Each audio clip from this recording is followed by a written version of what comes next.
Welcome back. In today's adventure, we're here in Thurmond, West Virginia, checking out this once bustling town, which now is predominantly abandoned. This just recently became part of the national park. I'm so excited. I've been wanting to do this for quite some time, so follow us as we check out the cool once mining town of Thurmond, West Virginia.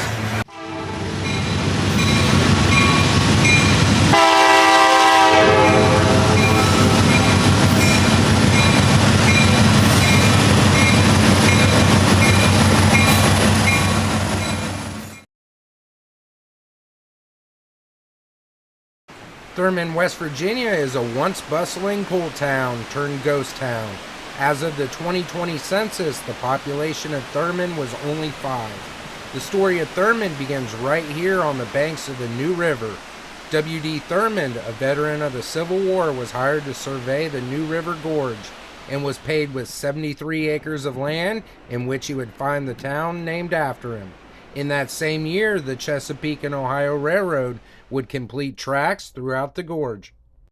It is almost impossible to talk about the story of Thurmond, or the town of Arbuckle that it was originally known as, without briefly talking about Thomas McKell. Thomas McKell married Jean Dunn and received 12,500 acres in Fayette County, which would become Glen Jean, named after his wife. McKell heard rumors this area was rich in coal, so he would purchase an additional 25,000 acres. He was a successful coal baron. Thurmond would get its first post office in 1888, the first coal ship from Thurmond in 1889, and a railroad station, and the Hotel Thurmond was built in 1891. Thurmond would not become the boomtown it was until Thomas McKell convinced the C&O Railroad to build a spur that connected Dunlop Creek in 1892, and this branch would serve 26 mines. The first booming coal towns of Thurmond and Glen Jean were born. In 1900, the town was incorporated and now known as Thurmond. Since W.D. Thurmond was a staunch Baptist, the town was dry. In response, Thomas McKell built his own Dunglen Hotel in 1901, a 3-story, 100-room hotel across the river. The hotel had a reputation of being the Dodge City of the East. It was known as a red light district, and the taps flowed constantly, and it was a big gambling den. You can see here from the previous photo as we're standing from the bridge, it was right across the banks where the Dunglen Hotel was previously located. Now I have a question. Are you ready? Ready to go off the beaten path and go in the footsteps of history? The first building you will encounter here in Thurmond is the Thurmond Rail Depot that was built in 1904 after the original burnt down. The National Park Service took over the site and renovated the depot in 1995, using it as a visitor center. When the depot was in operation, the first floor was used to serve travelers, a ticket office, baggage room, waiting rooms, and etc. And the second floor was used for offices for the dispatchers and the yardmasters.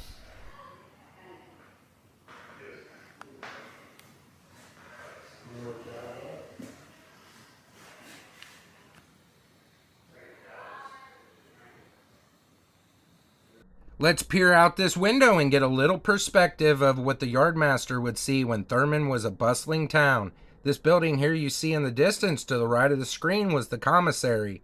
The building was constructed by D.D. Fitzgerald, who leased the property from the C&O Railroad. The building was completed in 1929, where he would supply goods to the railroad workers. The post office was located originally in the Lafayette Hotel and was moved to the commissary building when the Lafayette Hotel experienced a fire in 1963. The post office would operate here until 1995. This was also the site where the last business in Thurmond was located, the Thurmond Supply. This is the location of the water towers here at Thurmond that were used to supply the locomotives and create steam that powered the C&O engines. The original water towers were constructed in 1914 and could supply 100,000 gallons. We can see the evolution of this site. This picture here shows what the water towers look like between 1914 and 1927. And notice the tower on the left. Here are the 4 footings you currently see. A steel tower was installed on this cylindrical slab in 1927, and it could supply 210,000 gallons of water. These towers stood until 1998, where CSX Railroad, which was the former Chesapeake and Ohio Railroad, removed these towers. Across these tracks, on the banks of the New River, is where the engine house once stood.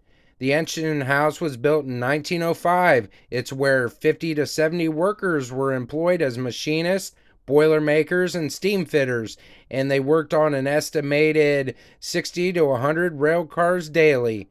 This building was abandoned in 1985, and a fire destroyed it in 1993. Let's make our way to Commercial Row. These are the last remnants of Thurmond's Commercial Row, and these three buildings still stand. There were originally 5 main buildings. The 3 that are still standing is the Mencken Building, the Goodman-Kincaid Building, and the National Bank of Thurmond, but there was also the Thurmond Hotel and the Armour Meatpacking Building.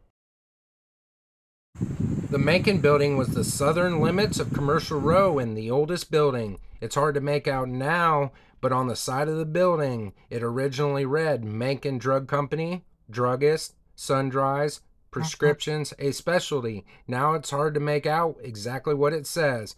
In 1904, Dr. J. Ward Mencken built this 150 by 40-foot building in which he housed the Mencken Drug Company. He provided a medical practice. Now let's peer into the windows and try to get a glimpse of what this building might have looked like in its heyday.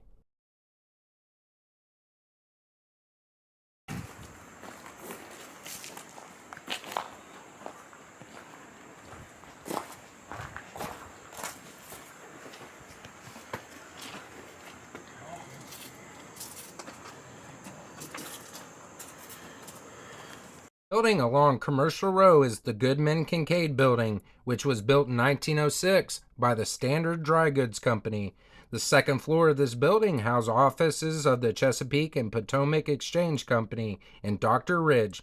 The third floor housed apartments. Throughout the years, the tenants changed. On the first floor was home to multiple stores and restaurants, one of which was Miss McClure's. This building now holds a timeline of Thurmond's history, a map of the key sites here in Thurmond, and historical photos.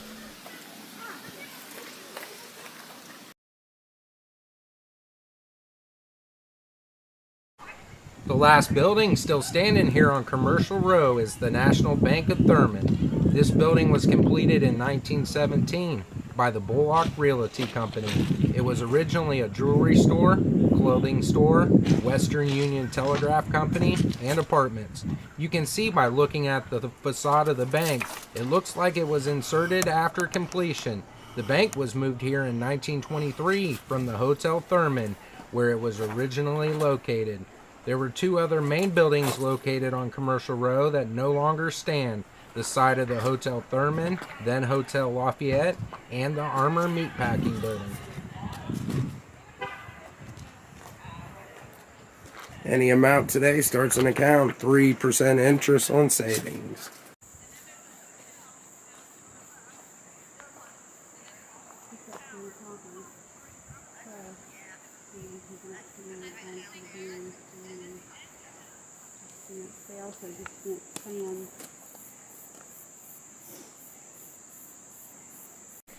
On our way to the coaling station here in Thurmond, we must answer 2 questions. How is coal used as fuel for steam locomotives? Well, airflow causes coal to burn hotter, and hot gases are released from the coal, and they flow through a rough series of flues and tubes to the front of the locomotive. Water then surrounds the outside of the firebox. Heat from the burning coal turns water to steam, which rises to the top of the boiler. The next question we must answer: what exactly is this coaling station used for? It's used to load coal as fuel into railway steam locomotives.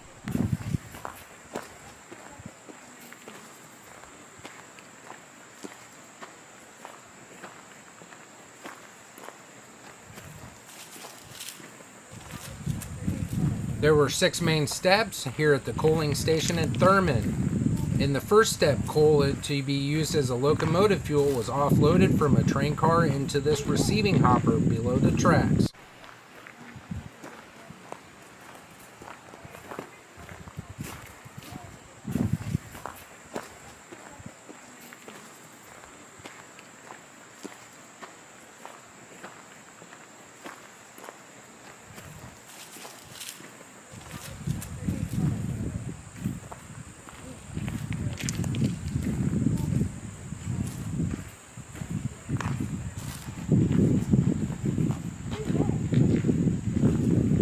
The second step, coal was sent by conveyor to a roll crusher, then to a boot where buckets collected the crushed coal.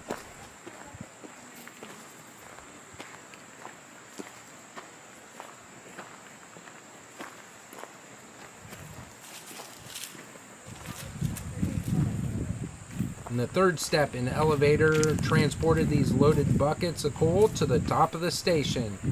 Fourth step, coal was dumped into a feeder chute that directed it into the 2 storage bins. The step 5, coal was dispensed into locomotive's fuel tender from above through adjustable gates on either side of this structure. The last step 6, sand was also dispensed into the locomotives, which they used for train traction. There were no roads that led into or out of Thurmond until 1921. This was the definition of a railroad town. The only way in or out was through the C&O Railroad and through this depot. It was along these tracks that brought passengers into the town of Thurmond and sent coal out of the new River Gorge. Thurmond was once the largest revenue earner along the C&O Railway that connected Huntington, West Virginia to Newport News, Virginia. During this period, Thurmond's banks were the richest in the state. With the rise of Thurmond as a bustling coal town comes with an inexplicable decline. Let's investigate how Thurmond went from a boom town to a ghost town. Let's also use Thurmond's population during these periods to show signs of decline. There are numerous reasons for Thurmond's decline.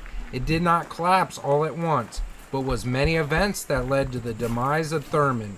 The first event that started a gradual decline at Thurmond was when the government enacted the 18th Amendment, or what we know as Prohibition. At this time, Thurmond's population was around 315 and went down to 285. The Dunglen Hotel mentioned earlier across the river, which brought many visitors and many to the area due to the vices, was impacted severely by Prohibition. Dunglen Hotel was verified by Ripley's Believe It or Not and Guinness Book of World Records for being the location of the largest running poker game, which lasted 14 years. Thurmond's population would temporarily increase between the years of 1920 and 1930s, and I believe that was due to Thurmond getting its first road that connected Glen Jean to Thurmond and the invention of the automobile, which gave Thurmond its highest population to that point at 462. But the next major event that caused the decline of Thurmond was the 1929 stock market crash that led to the Great Depression. In the next 3 years of Thurmond's history, in the years of 1930 to 1932, the Dunglen Hotel would burn down, the National Bank of Thurmond would close in 1931, and the Armour Meatpacking closed its doors in 1932. World War II would temporarily revive Thurmond due to the high demand for coal for the war effort. The last major event that caused the decline of Thurmond can be contributed to the diesel locomotive being invented, which no longer needed coal to run the steam locomotives. Thurmond's population would steadily decline in these years after the Great Depression until current day, where there are only 5 known residents. Well, I had a great time finally making it down to Thurmond. Never thought I'd ever make it here, but it was amazing taking footsteps in the footsteps of history and checking out this once bustling coal location and abandoned city. But unfortunately, like some of the YouTube videos I've watched, couldn't explore in the building after the national park took over, put no trespassing signs. I was really looking forward to going through the houses and seeing the interior of the houses like I've seen on some videos, but couldn't today. But it was a great time, and I had a good time with the old tow road. What'd you think of this location? I actually loved it. It was an easier drive to get to it than I thought it was going to be. A real windy road getting back here. Thanks for letting me do the driving. Appreciate it. Still wasn't that bad. What, like 5-6 miles off the main road? Something like that. Lots to see here. A lot of history here. Get here. It was also cool to see the creek or the stream going around, meandering around right along the way road. here. Yes, yeah. Cool ride, especially the time of year we're here now with the leaf color and everything. Yeah, let's take a look at those leaves. Well, I want to thank you all for watching. Until the next one.